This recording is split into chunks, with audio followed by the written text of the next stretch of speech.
नमस्कार दोस्तों, मेरा नाम है अजीत सिंह और पैसा बाजार में आप सभी का स्वागत करते हैं। आज हम जिस कंपनी के बारे में बात करने जा रहे हैं, उसका नाम आपने हो सकता है ना सुना हो, लेकिन उसके प्रोडक्ट को आपने अपने फ्रिज में सजा कर जरूर रखा होगा। तो कंपनी का नाम है वरुण बेवरेज और कंपनी का प्रोडक्ट है पैप्सिको। तो पहले हम जानेंगे पैप्सिको और वरुण बेवरेज का क्या रिश्ता है।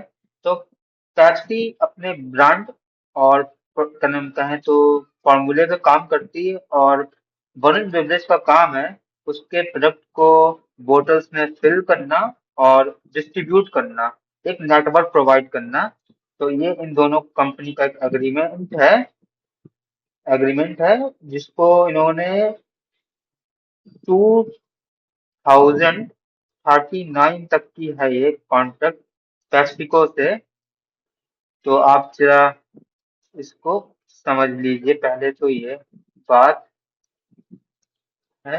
अब हम बात करेंगे पेप्सिको के बारे में, वन बेवरेज के बारे में। तो यूएसए के बाद सबसे बड़ा वन बेवरेज का पार्टनर है पेप्सिको का, जो 90% रेवेन्यू ये देता है इंडिया से।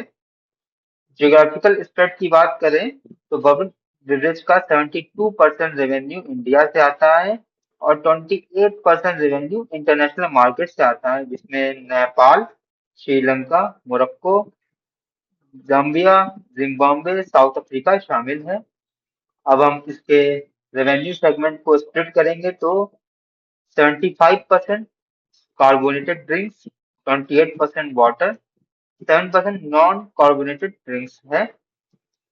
क्या एंट्री बैरियर्स हैं जिसकी वजह से इसके बिजनेस में कोई जल्दी एंट्री नहीं कर सकता, या फिर कहें टैक्स को किसी और कंपनी के साथ पार्टनरशिप नहीं कर सकती? उसका रीजन है इंफ्रास्ट्रक्चर। वरुण बेवरेज के पास 50 प्लांट्स हैं, इसमें से 38 प्लांट्स सिर्फ इंडिया में हैं। डिस्ट्रीब्यूशन नेटवर्क की बात करें, 130 डिपोट्स हैं, 2800 डिस्ट्रीब्यूटर्स हैं, 1.15 मिलियन कूलर्स हैं, कहें तो फ्रिज है जिसमें पेप्सी रखी जाती है, और अप्रॉक्स 4 मिलियन आउटलेट्स हैं। क्या काम करती है पेप्सी को? बोतल में फिल करने से लेके पैकेजिंग तक की, और इसने आफ्टर कहें तो आउटलेट्स को सर्विस देने के लिए पार्टनरशिप कर रखी है कूलर्स वाली कंपनी से, जो कि वहां पर उनको स्टोर करने में मदद करती है। स्टॉक करेक्शन की बात करेंगे अब हम, तो करंट प्राइस इस समय चल रहा है 440 के आसपास, जबकि क्यूआईटी इनका आया था 565 पे, तो एक अच्छा खासा करेक्शन हो चुका है। रीजन की बात करें, Q2 के रिजल्ट वीक आने की उम्मीद है, क्योंकि पास्ट ईयर से इनका ग्रोथ स्लो हो गई है। ऐसा क्यों हुआ है? कंपटीशन बढ़ गया है। एक मार्केट में एक नया प्रोडक्ट आ गया है, रिलायंस कैंपा कोला, और कुछ नए बेवरेज स्टार्टअप आ गए जैसे लाहौरी जीरा वगैरह। और अब रिलायंस अपना एक नया प्रोडक्ट लॉन्च कर रहा है वाटर बॉटल्स का, तो हो सकता है और इफेक्ट पड़े इस कंपनी के ऊपर। अब हम कंपनी का स्नैपशॉट देखेंगे। मार्केट कैप है 1,50,000 करोड़ रुपीज की, काफी बड़ी है। करंट प्राइस की बात करें 444, 52 वीक की रेंज की बात करें, हाई है 654 का, लो है 419 का।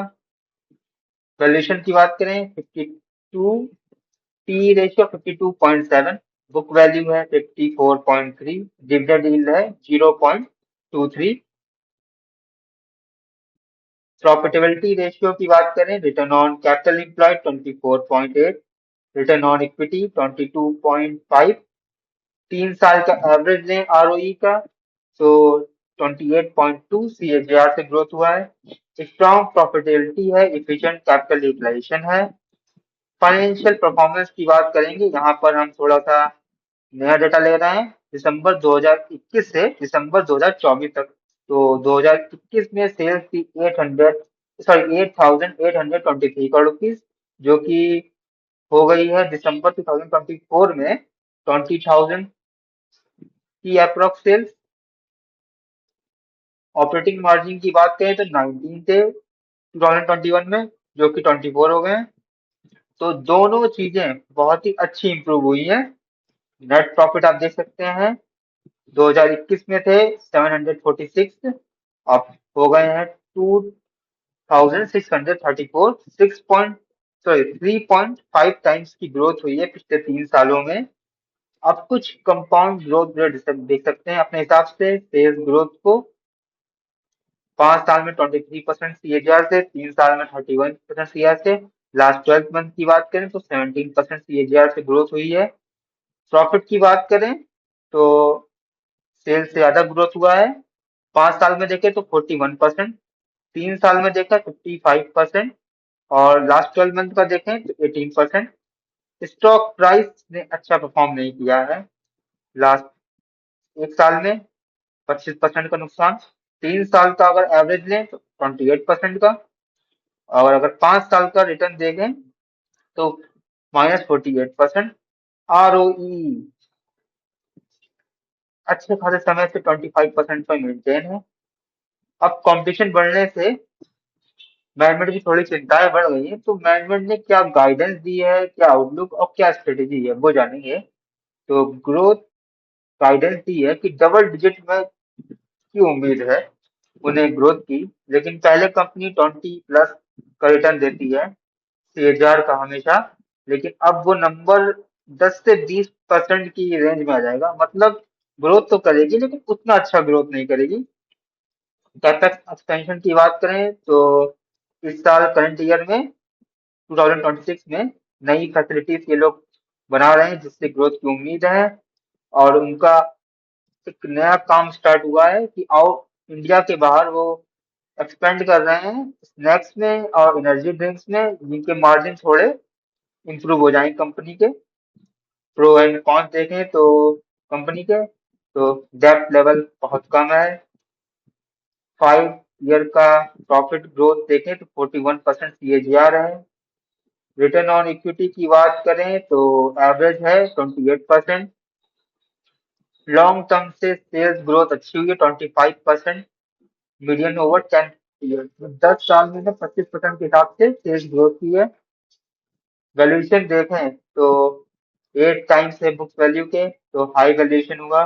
प्रमोटर्स होल्डिंग डिक्लाइन हुई है 0.41% से लास्ट क्वार्टर में। इतनी बड़ी चीज नहीं है ये, क्योंकि बहुत ही कम हुई है। वैल्यूएशन की बात करें तो थोड़ा सा एक्सपेंसिव शेयर है क्योंकि ट्रेडिंग कर रहा है 28 टाइम्स। इबिटा के हायर है जो कि अपने हिस्टोरिकल से 24 से, तो वैल्यूएशन थोड़ी सी महंगी है। अब कंपनी के लिए क्या रिस्क है। पहला रिस्क है no snacks portfolio in India. India में कोई भी स्नैक्स का काम नहीं करती है कंपनी, जिससे इसमें दिक्कत है। High dependency on PepsiCo approvals. कोई भी नया प्रोडक्ट लॉन्च करने के लिए इसे पैप्सिको की जरूरत है, क्योंकि पैप्सिको जब तक अप्रूव नहीं करेगी तब तक ये कोई प्रोडक्ट लॉन्च नहीं कर सकती है। अगर कंज्यूमर कॉन्शियस हो गया शुगर ड्रिंक्स कंज्यूम करने को लेके, मतलब कि अगर वो हेल्थ की तरफ भाग गया है तो इनकी पैप्सी कौन पिएगा, तो डिमांड अच्छी खासी गिर जाएगी। Weather fluctuation. गर्मी में हम लोग खूब कोल्ड ड्रिंक पीते हैं लेकिन सर्दी में नहीं पीते हैं, तो इनका एक तरह से जो बिजनेस या सेल्स साइकिल है वो सीजनल है। शेयर होल्डिंग पैटर्न की बात करें सितंबर 2024 से जून 2025 तक की, तो प्रमोटर्स होल्डिंग्स सितंबर में थी 62.7%, जो कि जून में हो गई है 59.8%। बहुत ही मामूली था, लेकिन है अच्छा खासा डेक्लाइन 2 से 3% का।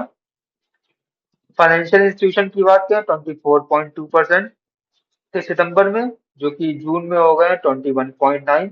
एक अच्छा खासा डिक्रीजिंग ट्रेंड। डोमेस्टिक इंस्टीट्यूशन को देखें तो पहले 5% थे सितंबर में, अब जून में हो गए 10.5%।